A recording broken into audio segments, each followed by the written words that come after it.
Thank you, Mr. Yagnik. I was told that there's going to be a question-answer session, and I think to make the best of it, I need not give any long introduction. But let me just say that now that you've passed the IIT test, there need not be any questions on the IIT test.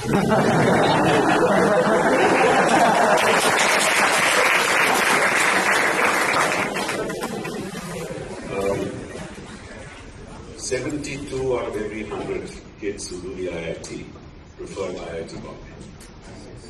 Right? 72 out of every 76. So you've got the creme de la creme of India in every sense of the word. And as you move out of the portals of this building, I'm not too sure what you want to do, but the fact of the matter is that my own person who is my PS is an IIT graduate from Bombay, sitting here. He's your IIT graduate from Bombay, but he's in the IAS. And I have another PS in my communications, Avtar, who is also an IIT graduate, again in the IAS. He's IIT Kanpur. And then lots of my friends are venture capitalists who emerged from the IIT system. A lot of them are bankers. But I have very few engineers who are my friends. So it's a very worrying thing. I thought the IIT system was meant to produce world-class engineers. And over the last 60 years, if I really try very hard to find out who those are, I'll just find even 10 names. What does that tell you about the IIT system? It tells you you're the creme de la creme. You can do anything you want. And so when you move out of the portals of this building, your choice is, how can I make money? How can I make more money? You know, how do I get into this profession so that I can, earn $1 billion very soon? That worries me. That worries me as a senior citizen of this country. Because in life, imbalances vanish very quickly. They come and they go. But what you've done for your community, what you've done for society, what you do for your family, what you do for your own enlightenment doesn't vanish. And you have to make those choices very carefully. In the absence of passion for anything that you do, you might end up making a lot of money. But at the end of it, when you ask yourself the question, when you're moving along, because there's a time when all of us move along, you ask yourself the question, what did I do while I was here? That's the question you should ask yourself now, that at the end of the journey, I ask myself that question, what is the answer I want to give myself? And maybe then you will choose the right profession when you go out of the portals of this building. I'm here only to give you this thought. The rest is you can ask me a question on any subject you want, on any area you want. Don't be, hesitant to ask me very tough questions. I'm ready to answer. And, I'm by nature a student, because I started my career as a teacher of modern Indian history. So I love being in a classroom. So thank you, Yagnik. Thank you, Balaji, for giving me this opportunity. Thank you.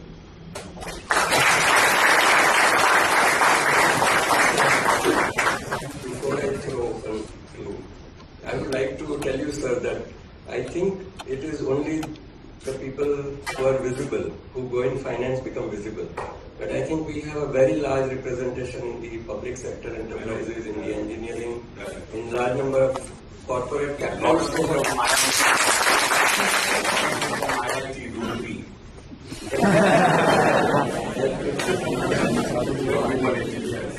The various captains of industry who have come here and said what a large team they have from the IITs and the technical. So we floated a form for the questions that people would like to ask you, and we have a few popular ones, so we'd like to cater to them first. So the representatives could have raised their hands and asked the questions one by one. So just a second, yeah. Good afternoon sir. सबसे पहले तो मैं तहे दिल से आपका स्वागत करता हूँ IIT बॉम्बे में। क्वेश्चन है कि पिछले कुछ सालों में हमने देखा है कि इंजीनियरिंग कॉलेजेस में काफी इजाफा हुआ है, नंबर ऑफ इंजीनियरिंग कॉलेजेस काफी बढ़े हुए हैं। अगर मैं यूपी की बात करूं तो वहां पर पिछले 5 सालों में 550 इंजीनियरिंग कॉलेज नए खोले गए हैं। काफी डरावनी बात लगती है और एक समस्या क्रिएट हो गई है, मतलब जो लड़के वहां से इंजीनियरिंग करके निकल रहे हैं उनके पास जॉब की समस्या है और देश के सामने तो बहुत बड़ी समस्या है कि क्वालिटी एजुकेशन गायब हो गई है। आपके बारे में काफी पढ़ा है मैंने, आपने सिविल सर्विसेज क्रैक किया, फिर आप सुप्रीम कोर्ट में लॉयर रहे, तो मुझे नहीं लगता कि शायद आपसे भला कोई समझ सकता है कि एजुकेशन में और क्वालिटी एजुकेशन में डिफरेंस क्या होता है। तो अब क्या करना चाहेंगे आप कि ये जो लड़के निकल रहे हैं वो अच्छे इंजीनियर बने, उनको क्वालिटी एजुकेशन मिले?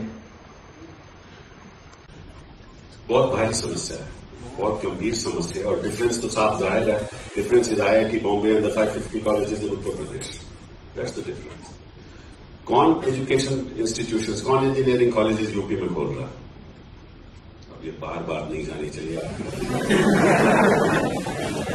कौन खोल रहा है? पॉलिटिशियन का बेटा, बेटी, दामाद, बहन, ससुर, अरे ड्राइवर के लिए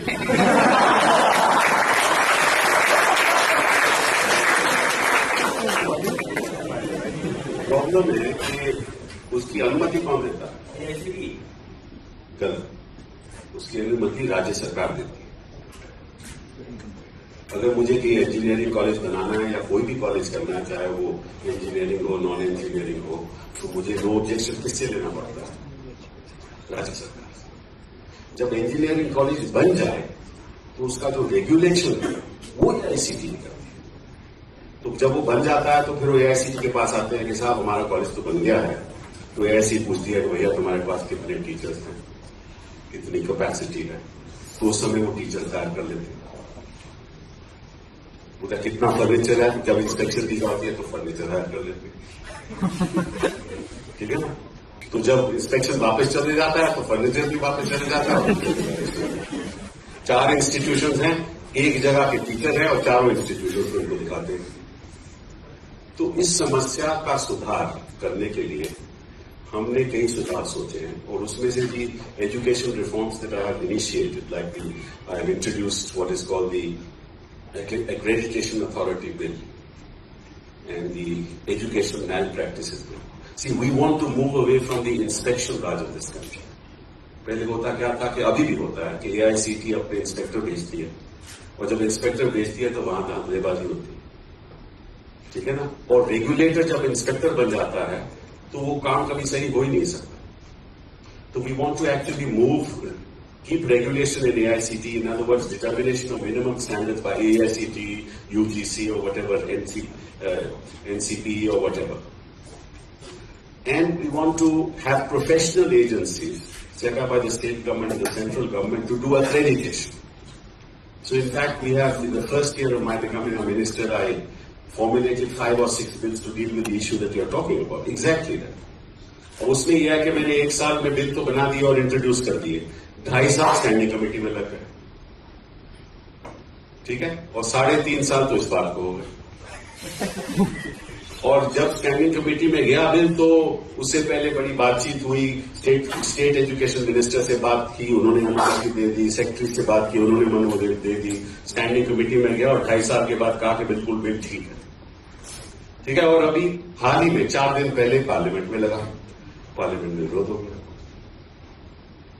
हमने कहा विरोध किस बात का, जब स्टैंडिंग कमेटी ने हाँ कर दी, एजुकेशन मिनिस्टर्स ने हाँ कर दी, सेक्रेटरीज ने हाँ कर दी, अब विरोध कैसे हो गया? इसे स्टैंडिंग कमेटी जो मर्जी करे हम विरोध करते हैं।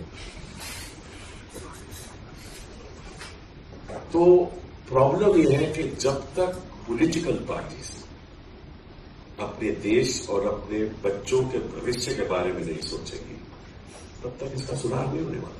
सबसे गंभीर परिणाम यह है कि स्टेट इंजीनियरिंग कॉलेज से निकलने वाले engineer What would be the vision for just the second round, below the IIT? Right now, the difference between the NITs and IITs is artificially widened. No, that is true. Ultimately, unless we have the accreditation process in place, we cannot succeed. Because accreditation requires first the infrastructure to be built, the faculty to be in place. Then the question of quality of the courses will come, and that under the bill we look at after 6 years after 2 batches have passed, we look at the accreditation process. But at least the basics has to be there. Today, one-room institutions are being run. And when they go out, first of all, फर्जी degrees भी देते हैं. उत्तर प्रदेश में खास तौर पे फर्जी degrees देते हैं. For which I have introduced another legislation. Like we have dematting of certificates. We will demat all the degrees in this country. ताकि कोई धांधला कर ही न सके. Every degree will be dematted and will be put in a repository.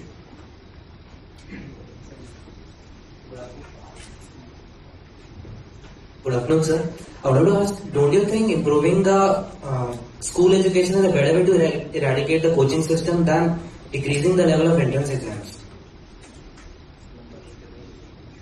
But you must give importance to school education. That's what. So don't you think improving school education would help? No, but that's exactly what we are trying to do. First of all, again, let me tell you a constitutional issue. Remember, in this country there are about 39 boards. Tamil Nadu at one stage had about 4 boards, if I am not mistaken. Many states have their own boards. So school education again is under the control of state governments. Each board has its own exam. If I want to standardize something and say this should be the quality across the country, they say it is an attack on the federal structure of India. Right? Now what do we do then? So we have a CBSE system where there is an affiliation where the quality is pretty good. Then we go to the state boards, the quality is pretty bad, but we can't control it. So there's an entity called COPSE, Council for Boards of School Education, which is the council for all the boards of the country. We asked them to pass what is called a core curriculum in science, so that core curriculum can be adopted in every school in the country. That has been done after the efforts that I have made. But the quality has to be actually at the school board level and at the state board level. And unless the states participate in that, there's going to be no quality. And once we improve quality in the school sector and you have a high quality examination in class 12, then of course this problem does not arise, because you will get good students into the university system. But of course we have to control the university system as well. But that's happening. I think the quality in schools is improving, and I think it will take us a few years with the Right to Education Act. Both quality as well as access is moving forward in a big way. Hello, Mr. Honorable Minister. I am Ali Hakimelahi. I'm an Iranian PhD student, and I have completed my MTech in 2011, and then joined PhD program from last year. I'm very happy and feel like home at the Prestonbridge University of India during the last 3 years. I want to thank you for allowing me to speak here. I want to make some point with your permission. Sir, in last 8 years, we had 4 ministers in Iranian government who were graduated from India. So you can estimate the value of Indian degree in Iran. Sir,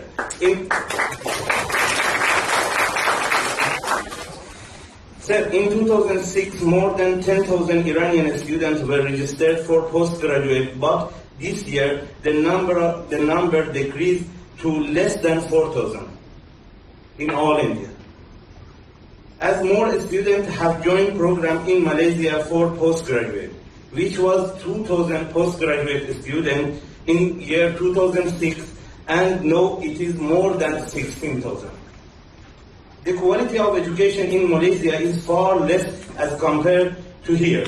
I think the primary reason for this change in favorite destination are Indian complex visa and academic registration rules, and maybe no direct university to university or campus to campus program or contact.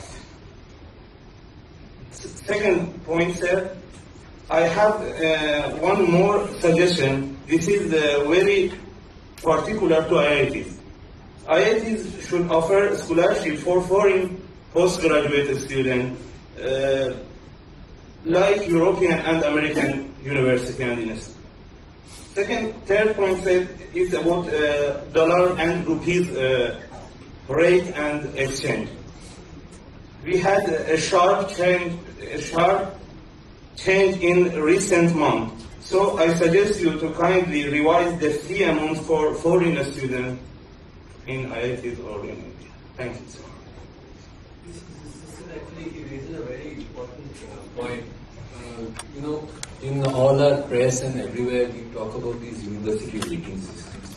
And if you look at any of these ratings, the IITs, there are two metrics on which we suffer very poorly. One is the students, international students and international faculty. So what is it that we as a country can do to attract international students to our premier institutes? I mean, adding on to that.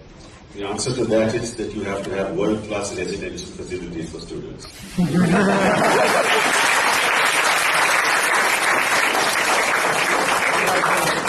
And for faculty. No, why? This is my policy. No, listen. No, you don't have to. This is the problem. You guys do a lot of out-of-the-box thinking in technology, but when it comes to construction, you don't do any thinking at all. I'll tell you the way out. Get into a public-private partnership. Get land from the state government, near IIT Bombay. Get hold of other institutions around the area. Through public-private partnership, build the residential accommodation, which is world-class. The private sector will build it, the students will pay for it, and you will get world-class accommodation for the students of this country. No problem. Why do you have to get into PWD construction or CPWD or whatever? You shouldn't involve yourself in that. Farm it out. The entrepreneur will get money.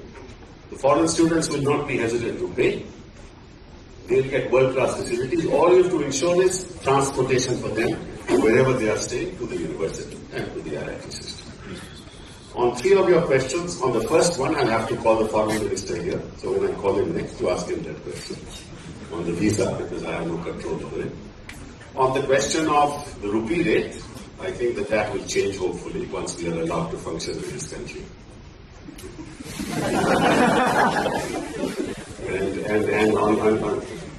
And of course, I think that it is very unfortunate because we have world-class institutions in this country and we are still not attracting people. Let me tell you a figure which you perhaps don't know. This time when I was in the United States, we had a summit with the Secretary of State there. And in the course of our discussions, one of the faculty members told that, American students would love to come to India to study. And this is for the first time that I heard anybody say that in the United States of America. And the reason is simple. They have, the outstanding student loans in America is over $1 trillion, which is unpaid. Nobody in middle class, lower middle class America can afford higher education in that country anymore. Because the cost is anywhere between $60,000 to $120,000. They're looking for havens where they can get the same quality education at half or one-third the cost or one-fourth the cost. Now we have a great opportunity here to provide that education. And I think we should seize that opportunity. That's the solution to the problem. So thank you for being here. Welcome, sir. So talking in the medical sector parlance, India has a very bad doctor-to-patient ratio. And this is primarily because of the high donation system that is going on in the private medical college admissions system. So this is making it practically impossible for a normal student to get through. So don't you think that medical sector deserves a priority solution over engineering at this stage? No, I don't think there are any priority solutions over one over the other. But I think in parallel we have to take the country forward. But I think medical education is an entirely different problem altogether. It's not going to be solved by government giving priority. Remember, these are market-related issues. First of all, medical education doesn't come under my domain. And since you've asked the question, I will try and answer it. What's the market after a person becomes a doctor? And what's the market after a person does IIT Bombay? It's entirely different. There are no job opportunities in the medical sector. Either he can do private practice or he gets a government job. In the government job, nobody wants a government job. Yeah, because then your juniors get promoted. And so you don't want to suffer all that. And nobody wants the risk of private practice. So the market opportunities in the healthcare system are far less than the market opportunities in the engineering system. Because the engineers can do anything at all. But medical doctors find no opportunities. So I think that's the reason why you have the very skewed ratio of teacher to parent, of doctors to patients. Yes. Honorable Minister, I would like to put a question. As we see that there is a continuous decline in the number of students pursuing post-graduation and PhD program. One of the reasons behind it is very low scholarship which is being given to the students. It is rupees 8,000 per month. And the fees of MTech, that is per semester, is rupees 30,000. And so they could not be able to afford for their fees and they could not pay for their books in case they need any. So should scholarship be revised for students who want to pursue? I think we've increased the fellowship money of late. We've increased it. I don't know what the amount is, but we have increased it. But let me tell you, the facts are somewhat different. How many postgraduates do you have in IIT Bombay? How many people are doing doctorates? 1,500. In IIT Bombay itself, it was never the case. It was never the case. If you look at all the engineering institutions in this country, the top engineering institutions, the number of people doing research, postdocs and docs have increased exponentially. And Anil Kapoor, we set up a committee as to what should be our aim. And by 2017 or 2020, we should be producing anywhere between 15,000 and more graduates or more doctorates in this country from the IIT system itself. So I think that things are looking up. You see, what used to happen, and this is the problem, it's a historical issue. All you guys used to do BTech and then go abroad to Silicon Valley and to places like that because there were no research opportunities in India. There was no research funding that was available, no research grants that were available, right? And therefore you had to go abroad for higher education, and then you got absorbed in the economy there. But that's changing now. There's huge funds with institutions in research, and we're giving a lot of funds through the UGC system and through other systems, right? And therefore all that is changing. Lots of people are coming back from America, not as faculty members, but also doing research in this country because the research funding is improved. It's not the ideal situation, but once we get our growth up to 8-9%, the next decade or so, you will have enormous opportunities for, and that's where higher research and education will be exceptionally attractive. So I have a question. So there are two parts to the question. First question is that why is our reservation system on the basis of social categories instead of economic categories? And my second part of the question is that, say if in a family, if some person has utilized that this particular system, let's say if I'm belonging to a reserve category, if I'm an SC student, and if my son is also going to be an SC student, he is going to utilize the same level of resources, then do you think it is fair? So these two parts of the question, if you could answer. So let's first answer the first part of the question first. Reservation is a constitutional prescription. It's not an executive prescription. It's not a decision of the government of India. When Article 15 and 16 were set up in the Constitution, Article 15 relates to reservations in educational institutions. Article 16 of the Constitution relates to reservation in employment. And the phrase used was scheduled caste, scheduled tribes, and educationally backward classes. Right? Now, we can't get out of that phrase. I can't include something in 15 which doesn't exist in 15. I can't include something in 16 which doesn't exist in 16. So there's a constitutional prescription and impediment. It's not that I don't want to do it,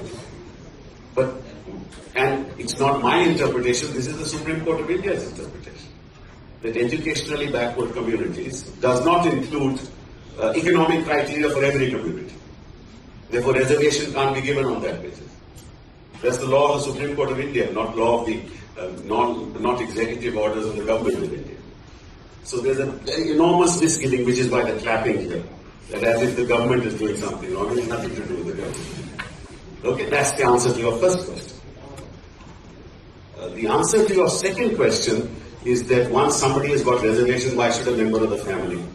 Now, Meera Kumar is the speaker of our country, right? She got into the foreign service through the reserve category, but her children don't get reservation. There's again a Supreme Court judgment. If you are part of the creamy layer, in other words, if you're in the IAS, in the IPS, member of your family in the IAS or the IPS, or there's an income criteria that the Supreme Court has set up, that if the income of the family or the individual is X amount, you're out of the reservation system. So both your questions are based on misconceptions. One, a constitutional misconception, and the other a misconception that anybody in the family is entitled to reservation. That's not so. That's laid down by the Supreme Court.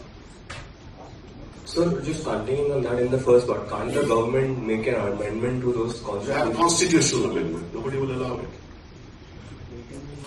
That's the problem. You must come into politics and understand these things. Now instead of going to become an engineer, come into the Congress party.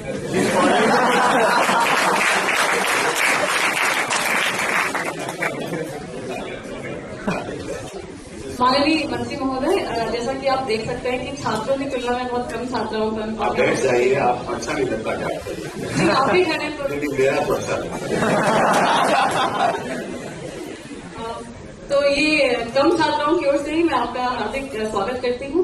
महोदय, किसी भी देश के स्वर्णिम भविष्य का आधार अगर महिलाओं को शिक्षा के माध्यम से जागृत करना है, तो मेरा आपसे विनम्र निवेदन है कि आप कृपया इस बात की ओर ध्यान दें कि प्राथमिक शिक्षा से लेकर उच्च शिक्षा तक उन्हें वो समुचित वातावरण उपलब्ध हो जिसमें कि वो बगैर किसी तनाव के या बगैर किसी अवसाद के अध्ययन कर सकें। इसी संदर्भ में आपका ध्यान आकर्षित करना चाहती हूँ महिला छात्रावासों की ओर। यहाँ पर महिला छात्रावास की स्थिति आपकी कल्पना से कहीं ज्यादा बदतर है और इसके लिए हमने एक पत्र भी आपको लिखा है, अपनी पिटीशन भी हमने दायर की है और साथ ही एक फाइल भी हमने बनाई है। महोदय, आपसे मैं ये बताना चाहूंगी कि ऐसा नहीं, हम IIT प्रशासन के ऊपर कोई सवाल खड़ा नहीं कर रहे, हम आपकी सरकार के ऊपर भी कोई सवाल खड़ा नहीं कर रहे। हमारा सिर्फ एक ही अनुरोध है कि सीटों को बढ़ाए जाने की घोषणा की जाती है, क्या उस समयावधि में छात्रावासों के निर्माण की योजना पर सुचारू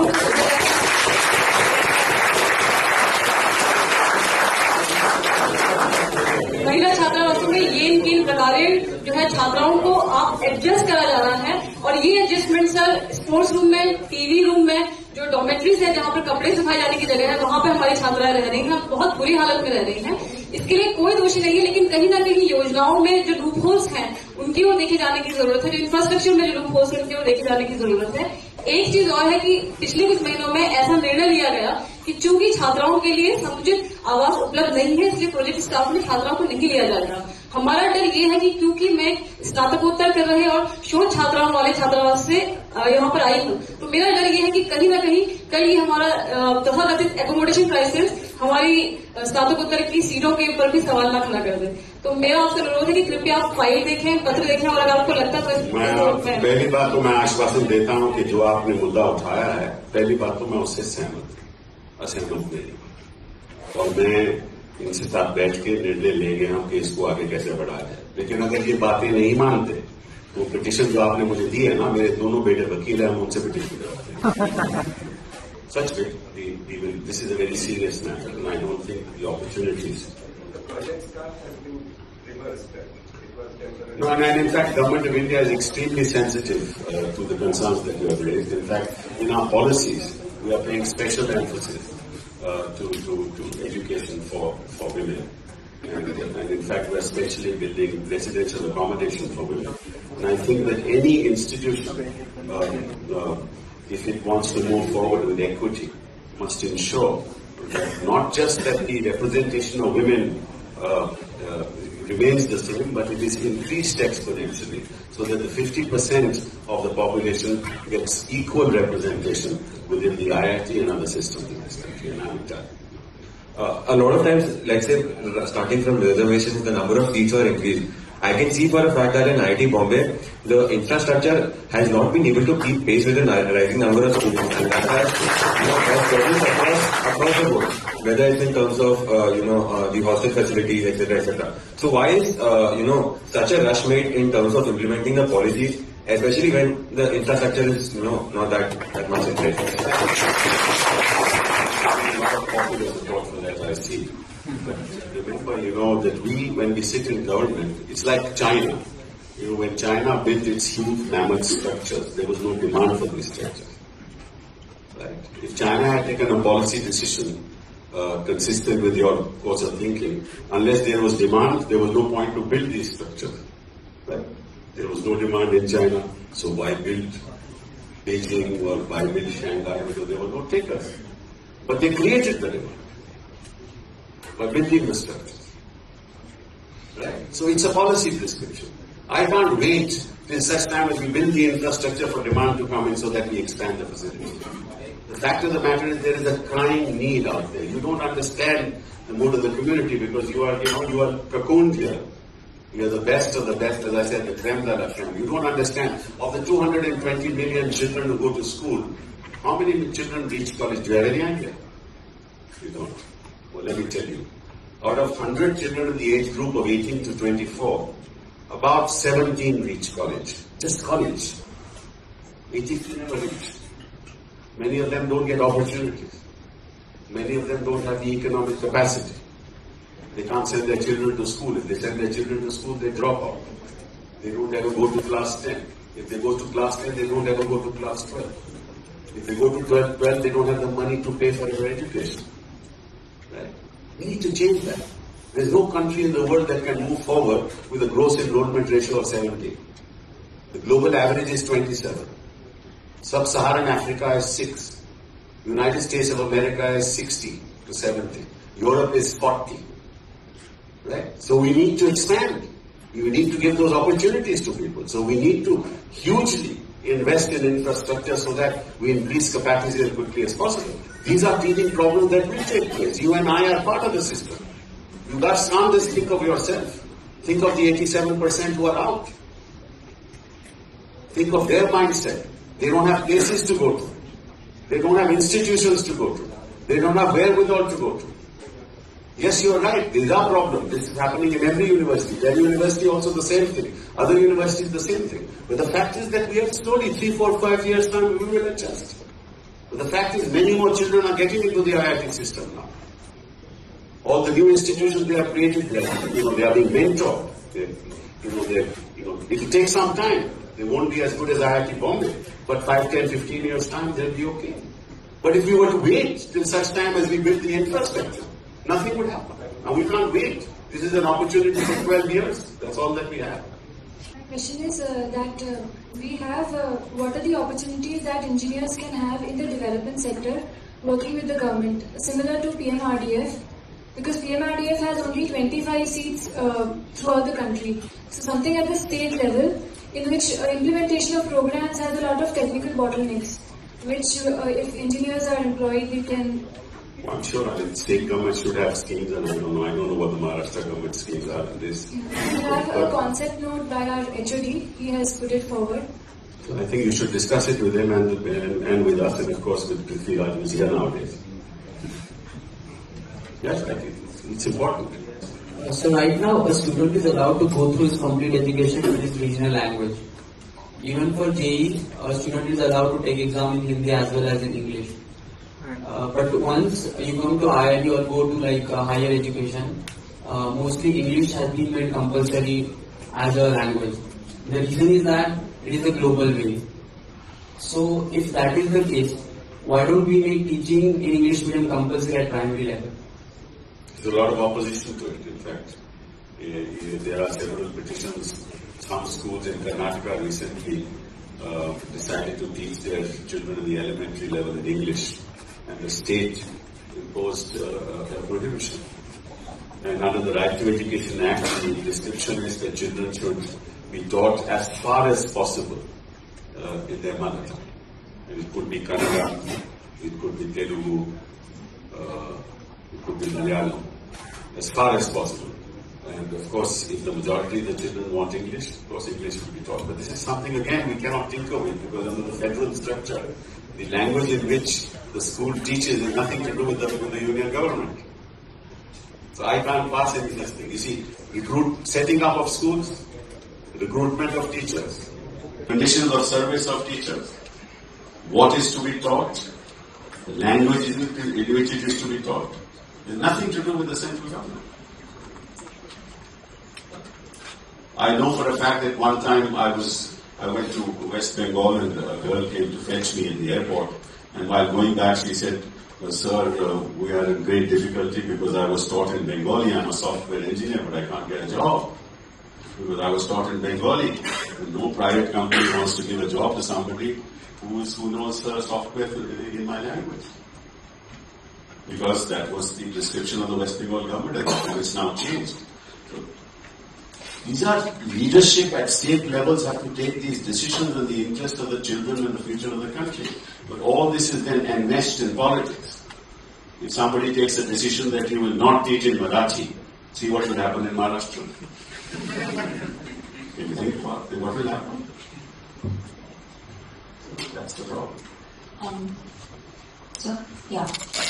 So basically my question pertains to the spoken motivation of the JEE change, which was reducing the... Leave out that system. You're already in the system. Sir, but it does impact us as a student body, because we are very possessive about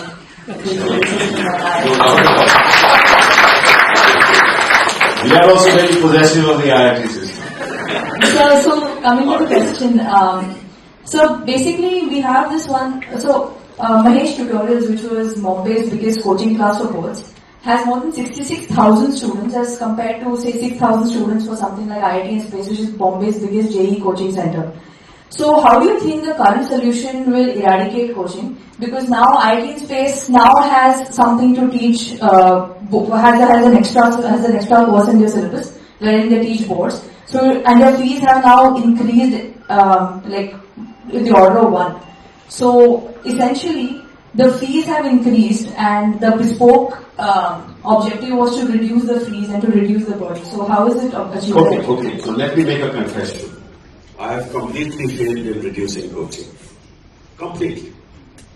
And the IIT system is responsible for that. Okay? What is the policy prescription? If you go to the United States of America, let me tell you about my own children. 2 of my children went abroad to study. One did his class 12 in Egypt, in an English school in Egypt. He did his A-levels in Egypt. And he got admission into Babel at Oxford. Nobody knew who he was. He just took the A-levels and he got into Oxford. My younger son did the SAT and got into Stanford. Okay, nobody knew who he was.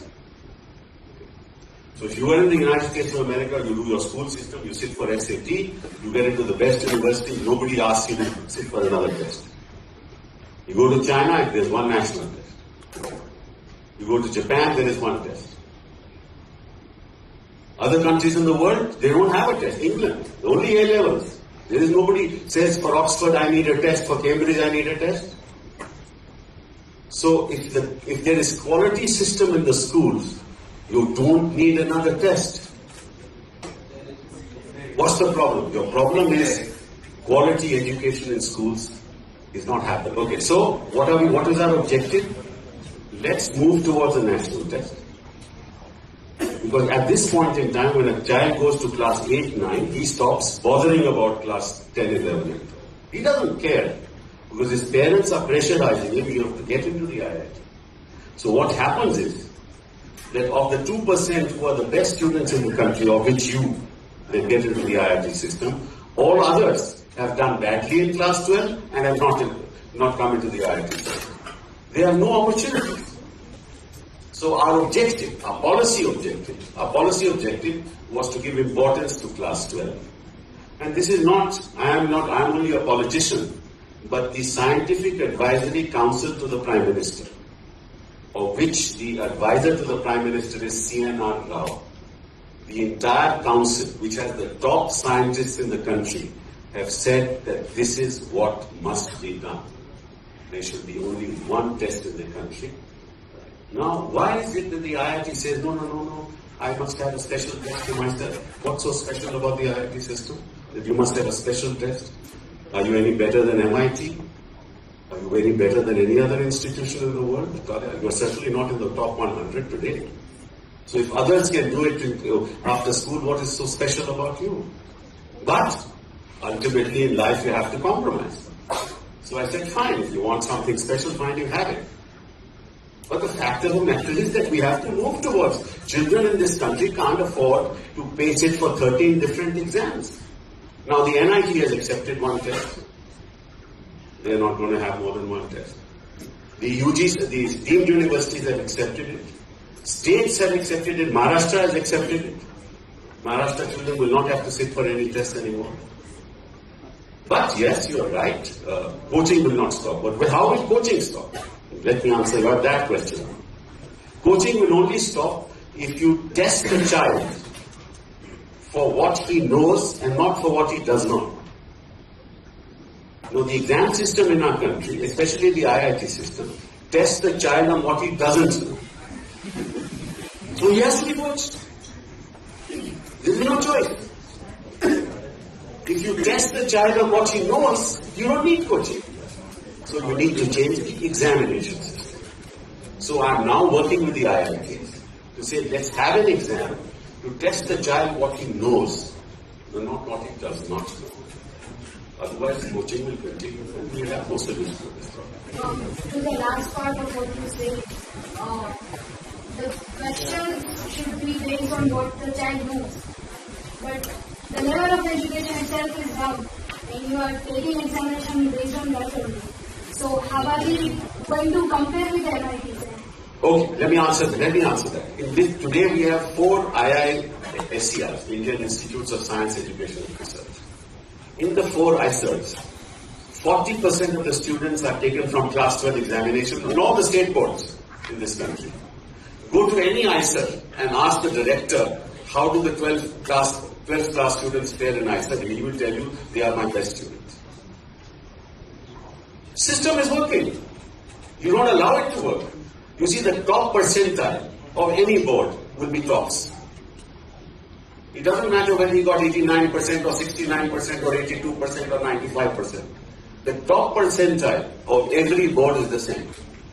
You test it. We have tested it already through Indian Statistical. This is not something we've done on our own. Indian Statistical Institute has actually, through a formula, looked at the results of students in class 12 in the last boards, and then amalgamated them and say that there's a curve that is flat. Almost everybody is on the same level. Which is why we said that we will equalize the boards. It's not that one board will have advantage over another. The 89 will be equalized with the 72, and the top 1 percentile will be taken. It's scientific. It's not done by me. It's done by the Indian Statistical Institute. These decisions are not taken by me, they're taken by scientists. C.N.R. Rao is the leading scientist in this country. He's the one who says that, not me. But somehow the IIT student community feels that, look, we are. And you're right, you are the best. As I opened and said, you're the creme de la creme of this country. But the creme de la creme must have their feet on the ground. So